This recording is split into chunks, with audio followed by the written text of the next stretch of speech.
कि बाबा जी 14 साल में मुझे हर साल मुझे पूछते ये कौन सा महीना है। अच्छा, तो मैं बाबा जी को बताता चेतर का महीना है, ठीक है, चेत का महीना है। तो मेरे बाबा जी मुझे फरमाते कि मैंने अपने रब से अर्ज़ की है कि मुझे चेतर के महीने में इस दुनिया से लेकर जाना। तो मैंने चेतर में दुनिया से जाना है। आपको अपने रब पर इतना, अपने अल्लाह पर इतना कामल यकीन था और आपकी हर अर्ज़ अपने अल्लाह के हजूर में होती थी। सुभान। फिर जब चेतर का महीना होता ना, गुजर जाता, तो मुझे फरमाया करते, मुझे नहीं और भी दोस्त अहबाब को, चेतर गुजर गया, मैं कहता जी गुजर गया, तो फरमाते हुण गल अगले चेत पे पै गई, यानी अगले साल ते पै गई। अच्छा, पूरे साल में बाबा जी को बुखार होता, कोई सर दर्द भी अगर होती, तो हमें पूरा यकीन था बाबा जी की बात पर कि बात अब चूँकि चेतर पर है तभी होना कुछ नहीं, लेकिन दवाइयाँ वगैरह बुखार की या कोई ये चल रहा होता था। ठीक है। फिर एक साल आया तो मुझे पूछते कौन सा महीना है, मैंने बताया कि चेतर का। मुझे पूछते ये आज कौन सी डेट है जी। तो मैंने कहा जी आज 18 है चेतर की। तो अब अल्फाज थोड़े तब्दील हैं। मुझे फरमाते हैं दिन तो यही हैं। अच्छा, दिन तो यही हैं, लेकिन अगर गुजर गए तो फिर बात अगले साल पे पड़ेगी, पर मैनू लगता है दिन यह ही ने। वाह वाह वाह। और फिर ऐसा ही हुआ। 22 चेतर की दोपहर में आपके पास गया तो मैंने कहा मैं चक जुमरा जा रहा हूँ, तो मैंने सोचा आपको चाय पिला के फिर जाता हूँ। तो मैंने चाय बनाई, हमने चाय पी, मैंने, बाबा जी ने, माँ जी ने, इश्तियाक साहब ने। तो मैं जब जाने लगा तो मुझे फरमाते हैं कि या हय्यो या कयूम 7 बजे तक पहुँच जाना। मैंने कहा जी नहीं 8 बज जाएंगे। मुझे फरमाते हैं नहीं 7 बजे आना है आपने। मैंने कहा नहीं हुजूर देर हो जानी। फरमाते अच्छा फिर 8 से लेट नहीं करना, 8 पूरे आ जाना है। ठीक है। उसके बाद मुझे 2 बातें आपने कुछ कही। अब मैं चूँकि वहाँ जाने चक झुमरे जाने की जल्दी में था, वो 2 बातों को मैं समझ ना सका जी।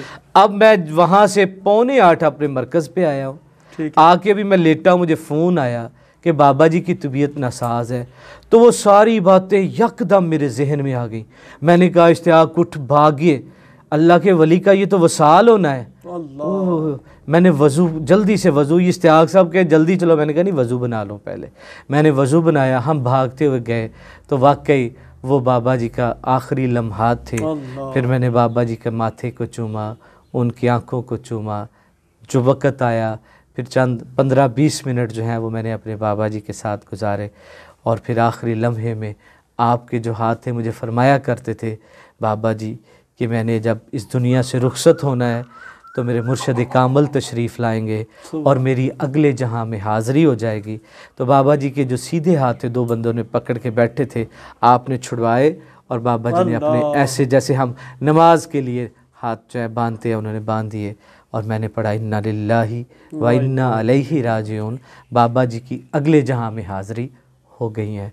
तो कई साल पहले जो आप चेतर का महीना फरमाते थे वही हुआ कि 22 चेतर को आपने नमाज मगरब के बाद और मगरब और इशा के दरमियान आपने पर्दा फरमाया। तो वो चेतर का महीना और दिन बताना कई साल पहले से ये आपका अल्लाह पर पूरा कामल यकीन था, आपका ये तकवा। आपका मज़ार जो है आपके आस्थाने यानी कि जी हमारे मरकज़ पर मकान शरीफ में है, तो इसकी कोई हिकमत है? आपने कोई आपको कहा था, ये वसीयत की थी, या इसका क्या वजह था, इसकी क्या वजह थी? बाबा जी ने अपनी ज़िंदगी में पहले जो वसीयत की थी वो वसीयत थी कि आप बाबा जी जो हैं कि आपको भलेर के दूसरी तरफ जो है वो कब्रिस्तान में दफनाया जाए। ठीक है। उस कब्रिस्तान के साथ पानी का एक बहुत बड़ा तालाब भी है। जब मेरी मोहब्बत शुरू हो गई या मेरा हाज़िरी शुरू हुई बाबा जी के यहाँ, मेरी तशरीफ़ आवरी शुरू हुई, तो फिर बाबा जी ने ना एक दिन मुझे फरमाया कि जब मैं इस दुनिया से जाऊंगा तो मुझे कहाँ दफनाओगे? मैंने कहा जहाँ आपकी वसीयत है। आपने फरमाते नहीं नहीं नहीं, अब जहाँ आप होगे वहाँ पे। अच्छा। मैंने कहा जी मुझे तो जाहिर है कि वो उधर नहीं, मुझे तो मेरे अक्सर जैसा निज़ाम है हमारे मदरसे में मरकज़ पे, वहाँ पे हमारे ख़ानदान के दादा, मेरे दादी, चच्ची, मेरे अजीज़ हैं, तो वहाँ पे दफनाएंगे। तो फरमाते फिर मैंने भी उधर ही जाना है, मैंने भी उधर ही जाना है। मैंने कहा जी ठीक है। मैंने कहा लेकिन अब ये वसीयत क्यों बदल गई?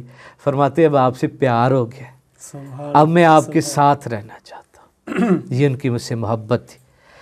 फिर एक दिन अपने वसाल से तकरीबन 14-15 दिन पहले की बात है, दोपहर थी, तो मुझे फरमाने लगे कि चलो जी जहाँ पे मुझे आपने दफन करना है ना, जहाँ पे मेरा मज़ार बनाना है, वहाँ पे मुझे जगह दिखा के लाओ। मैं, इश्तियाक साहब और एक बड़े प्यारे से दोस्त हैं सरफराज चांद साहब, वो भी साथ थे, नात खान है। तो हम आए यहाँ मदरसे में, यहाँ पे आ गए। तो यहाँ पे मैंने आपको ना बोर्ड के नीचे जगह कही, मैंने कहा जी ये जगह। फरमाते नहीं, यहाँ पे चूँकि लोगों का आना जाना है तो मैं नहीं चाहता कि यहाँ पे किसी को दरमियान में मैं आऊँ। तो फिर मैंने एक और जगह बताई, मैंने कहा ये देख ले। फरमाते ये भी नहीं, ये जगह भी मेरी नहीं है। फिर मैंने एक और दिखाया, मैंने कहा ये वो जगह है जो आपकी दुआओं से मुझे 1 लाख रुपया मिला था, तो ये मैंने ख़रीदी थी। ठीक है। तो आपने वो जगह देख के फरमाया हाँ ये जगह मेरे लिए बेहतर है, अच्छा इस जगह मुझे दफनाना है। ठीक है। यहाँ एक और बात, जब ये बताया जगह पसंद कर ली ना, मुंतखब की आपने, तो आपने फरमाया मुझे किस तरह से दफनाओगे? तो मैं फिर ज़मीन पर लेट गया। तो जब मैं ज़मीन पर लेटा, ये तसव्वुफ़ की बात है, ये तकवे और इश्क की बात आपको बताने लगा हूँ जो ऑन एयर जाएगी, जी जी। जो आम नाज़र की समझ में नहीं आती। कम अज़ कम अहले फतवा की शायद ये जो है उनकी ना आए, लेकिन अहले इश्क की समझ में ये बात आएगी जो मैं कहने लगा। मैं लेट गया ज़मीन पर ऐसे ना। अच्छा हाँ, मैं अहले फतवा ने पूछा किस तरह दफनाओगे, तो आप मैं ज़मीन पर लेट गया, मैं ऐसे, मैंने कहा जी यूँ सीधा ऐसे। अच्छा। तो बाबा जी के हाथ में एक असा होता था, तो आपने उस असा से मेरे पैर जो है ना सीधे की बजाय तकरीबन 1 इंच जो है ना इधर को कर दिए। फरमाते बिल्कुल सीधे नहीं मेरे पाँव रखने, जी जी। दफनाना मुझे सीधा है लेकिन पाँव मेरे बिल्कुल सीधे नहीं रखने, 1 इंच थोड़ा सा इधर को करके फरमाते इस तरह से मुझे दफनाना है। मैंने कहा जी ठीक है हुजूर। इसकी क्या हिकमत थी? मैंने फिर पूछा यही बात जो आप, मैंने पूछा हुजूर ये इश्क की बात है जी? हाँ ये इश्क की बात है। फरमाते मेरे पाँव थोड़े टेढ़े रखने हैं। मैंने पूछा क्यों? फरमाते इस तरफ मेरे मुर्शद का शहर है। सुभान अल्लाह। मैंने अपनी पूरी ज़िंदगी में किबले की तरफ और अपने मुर्शद के शहर की तरफ जो है ना पीठ नहीं की है। अल्लाह अकबर। तो मैं अपने शेख से मोहब्बत के मरते वक्त भी आप कह रहे हैं मेरे पाँव इधर नहीं, थोड़े से इधर रखना। मैं नहीं चाहता मेरे पाँव जो हैं वो मेरे मर के भी मेरे मुर्शद के शहर की तरफ आ। ये इश्क था। खुदा जानता है बड़े बड़े लोग, आप पीरों की बात करते हैं, अब कोई मुझे कि फलां पीर, तो मैं कैसे किसी पीर को ये जो दुनिया में ये उनको कैसे अप्रिशिएट कर सकता हूँ? मैंने एक अहले तकवा को देखा, मैंने वली कामल को देखा, एक आशिक़ सादक को देखा, तो मेरी नज़र में, मैं सलाम वैसे सबको करता हूँ, बुरा नहीं किसी को कहता, लेकिन ये नोटों वाली सरकार है, ये जो आजकल दिहाड़ीदार लोग, मैं इनको नहीं, सलाम सबको है लेकिन अहले तकवा और चीज़। आखिर में बज़्म सैफ के नाज़रीन को बुजुर्गाने दीन दे दे, उनमें से सूफ़ी मोहम्मद इस्माइल रहमतुल्लाह अलैह आपकी तरफ से या अपनी तरफ से क्या पैगाम देना चाहें? मैं एक ही पैगाम देता हूँ सब अहबाब को, सबसे गुजारिश करता हूँ ये नोटों वाले दुनियादारों से बच के ना, जहाँ ये फ़कीर अल्लाह मिल जाएं, जहाँ ये सरकार के कदमों के ग़ुलाम जो हैं, अल फ़क्र फ़खरी वल फ़क्र मिन्नी के ये मज़हर जहाँ नज़र आए ना, तो इनके पास ज़रूर बैठो। इनके पास बैठने ही से अल्लाह मिलता है। और वो शेर जो है अल्लाह अल्लाह किए जाने से तो अल्लाह ना मिले, अल्लाह वाले हैं जो अल्लाह से मिला देते हैं। शुक्रिया जी, इसमें कोई शक नहीं। नाज़रीन, निगाह वली में वो तासीर देखी, बदलती हज़ारों की तकदीर देखी। दुनिया की हर खुशी को हमारा सलाम है, हमको तो बस रसूल की चौखट से काम है। और आवाज़ दे रही हैं ये कुरान की आयतें, आका के ग़ुलामों पे जहन्नुम हराम है। अला इन्ना औलिया अल्लाहि ला खौफुन अलैहिम वला हुम यहज़नून। बेशक अल्लाह के जो बरगुज़ीदा बंदे होते हैं, नेक बंदे होते हैं, अल्लाह को बहुत ही पसंद होते हैं और अल्लाह ताला भी उनसे प्यार करता है। और नाज़रीन, इसमें कोई शक नहीं, क़यामत का दिन होगा, अल्लाह ताला जिसे पकड़ना चाहेगा छोटी सी बदी पर भी पकड़ लेगा, जिसे छोड़ना चाहेगा छोटी सी नेकी पर भी छोड़ देगा। इसी तरह एक बंदा लाया जाएगा, अल्लाह उसको बख्शना चाहता है, फरिश्ते कहेंगे या बारी ताला बंदा हाजिर है। अल्लाह फरमाएगा फरिश्तों इससे पूछो इसने किसी आलिम दीन को देखा है? पूछा जाएगा किसी आलिम दीन को देखा है? या अल्लाह नहीं देखा। पूछा जाएगा फरिश्तों इनसे पूछो इसने किसी वली कामिल को देखा है? देखा है जी, बताओ। कहेगा या अल्लाह नहीं देखा। अल्लाह फरमाएगा फरिश्तों इससे पूछो इसने किसी आलिम दीन को देखने वाले को देखा है या किसी वली कामिल को देखने वाले को देखा है?